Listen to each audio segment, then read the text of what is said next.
कोकण विधान परिषद निवडणूक बिनविरोध होणं संशयास्पद असं महेंद्र दळवी यांनी म्हटलेलं आहे।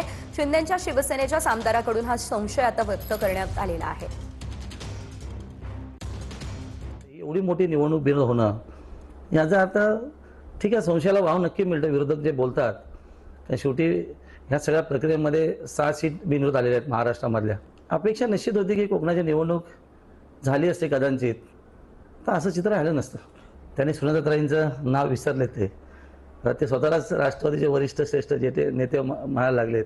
पण याच्यामध्ये तटकऱ्यांची जी भूमिका आहे ही संदिग्ध निश्चित आहे, कारण ते बोलतात तसं करत नाही आहेत। पण अजून खरा जेलमध्ये असला तर या कोकणामध्ये तटकऱ्यांचा अंगारा, खराचा अंगारा हा नक्की जिंकून गेला असं मला वाटतं।